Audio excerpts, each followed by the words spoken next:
Kalau Anda ditawarkan keuntungan investasi hingga 10% per bulan atau mungkin lebih dari 10% per tahun, siapa yang tidak tergiur dengan keuntungan yang besar ini dalam waktu yang sangat singkat. Nah, sebagian masyarakat mungkin langsung ngiler dengan keuntungan produk investasi seperti ini, tapi buntutnya uang mereka justru nyangkut alias produk yang ditawarkan adalah investasi bodong. Nah, perencana keuangan Prita Gozi sudah ada di sini bersama kita. Kita akan bahas keuntungan investasi yang seperti apa yang masih masuk akal dan keuntungan investasi apa yang terindikasi bodong. Telepon kami 021536600500 untuk bertanya ke Prita Gozi dan juga 0215366122. Jangan sampai Anda terjebak pada tawaran investasi bodong lainnya yang semakin marak. Baik Prita, sebelum kita tunggu telepon, ini keuntungan memang susah sih susah untuk ditolak ya. Kalau udah ditawarin 10% per bulan ya kan, atau per tahun bisa 20%. Terlalu menggiurkan. Tapi bagaimana supaya tidak tergiur dengan hanya keuntungan aja? Apa yang mesti dilihat, keuntungan mana yang masuk akal, mana yang enggak gitu? Ya, jadi sebetulnya yang paling pertama adalah berapa lama durasi. Karena kalau misalnya sesuatu yang sifatnya dijanjikan, itu bisa dibilang belum termasuk kategori investasi. Karena yang namanya investasi itu tidak pernah boleh menjanjikan hasil sebetulnya. Pasti ada potensi risiko di situ. Nah, kalau misalnya ini bisa dijanjikan secara konsisten, maka kita harus lihat durasinya Mas Bima. Apakah dia hanya berlaku untuk 3 bulan pertama atau memang berlaku open end. Open end itu artinya ya kita belum tahu kapan kita akan tarik dananya. Nah, kalau misalnya durasinya terlalu panjang, maka resikonya pun juga akan semakin meningkat.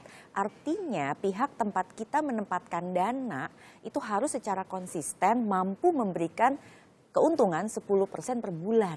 Baik, sebelum kita masuk ke poin nomor 2, ada penelpon Pak Mansur dari Surabaya. Selamat pagi Pak Mansur, silakan. Selamat pagi, ya. Ya. Mau tanya Bu, Iya silakan Pak. bagaimana kalau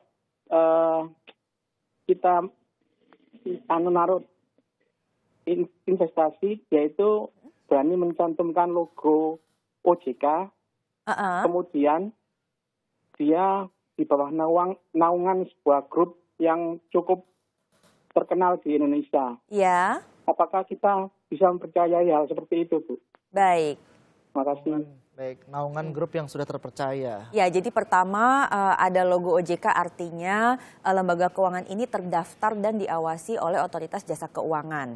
Maka harus patuh dan tunduk terhadap aturan-aturan.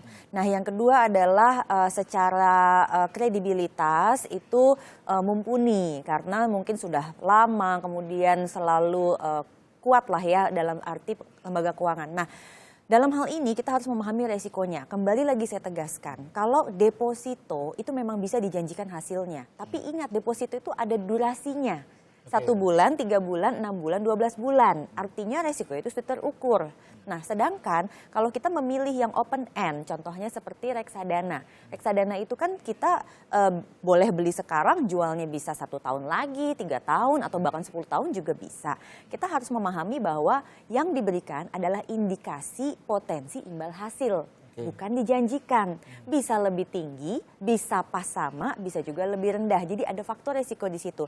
Namun kalau resikonya itu adalah bodong, bila mana telah diawasi OJK atau memang juga cukup mumpuni, mudah-mudahan sih itu cukup resikonya sangat rendah untuk hal yang itu. Di poin nomor 2 ada potensi fluktuasi. Bagaimana masyarakat yang mungkin, pemirsa yang mungkin pernah ditawarkan produk investasi bisa mengetahui potensi fluktuasinya, yang mana yang normal, yang mana yang tidak normal? Ya, semakin tinggi potensi imbal hasil, kalau kita tuh bandingkannya dengan apa sih? Pertama itu dulu ya, bandingkannya itu sebetulnya paling mudah dengan bunga tabungan. Bunga tabungan. Atau bunga simpanan lah istilahnya. Saat ini LPS itu kan kisaran angka 6,25% atau 6,5% lah, tergantung jenis banknya. Nah, berarti kalau yang memberikannya itu di bawah itu atau bahkan sama, itu cukup aman. Secara fluktuasi kita tidak perlu terlalu khawatir. Tapi kalau dia bisa menjanjikan setahun loh ya, ini 10% saja, itu pasti ada faktor fluktuasi di situ Mas Bima. Dalam 1 tahun di berbagai bulan itu belum tentu imbal hasilnya tuh akan rata terus, tapi bisa naik turun.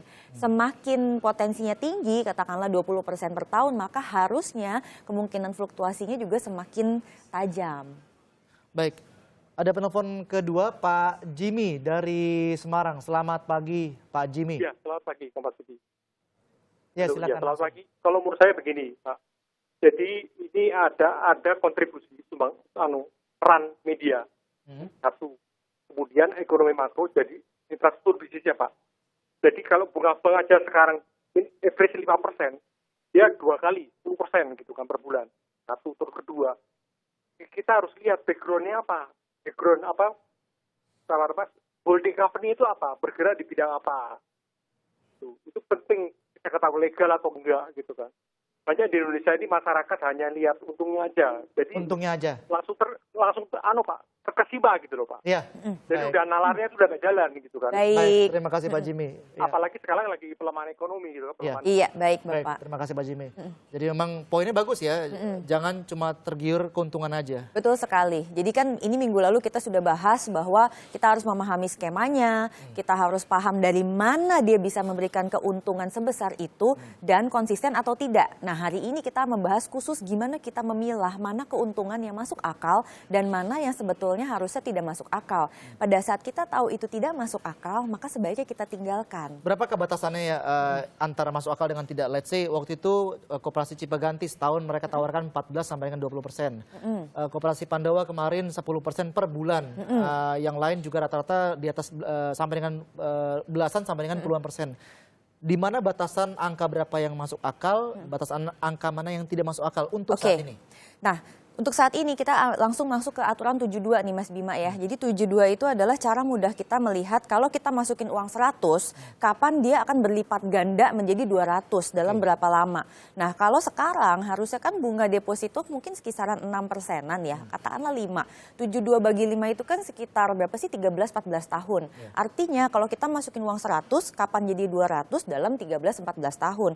Nah, kalau dibandingkan dengan yang Pandawa kemarin misalnya 120% per tahun, maka kan 72-nya itu pas dibagi udah, nah masa dalam 1 tahun bisa balik modal istilahnya jadi 100 berlipat 200 itu Itulah kan saatnya hampir curiga. tidak masuk akal. Itulah saatnya Ya, curiga. betul. Baik, ketika saatnya curiga, apalagi yang harus ditanya kepada yang menjanjikan investasi? Apakah lebih baik tanya dari mana datangnya, atau siapakah Anda, dengan siapa Anda bekerja, atau apa yang paling penting? Kalau saya sih melihatnya begini, karena mungkin literasi keuangan di masyarakat itu kan bervariasi sekali Mas Bima. Kalau saya saran daripada nanya juga pertanyaan kita kurang mengarah, tetapi kita langsung tinggalkan saja. Karena itu sudah terlalu jomplangnya luar biasa. Yang satu 13 tahun, yang satu 1 tahun kan tidak masuk akal. Walaupun ternyata belum diumumkan secara resmi oleh OJK gitu, karena kan OJK biasanya mengumumkan baru beberapa bulan kemudian, oh ini bodong, ya kan, gitu. Nah itu kan pasti itu karena sudah ada laporan-laporan Mas Bima. Awalnya kan pasti waspada dulu gitu ya, waspada mungkin atau tidak. Nah biasanya baru ketahuannya itu setelah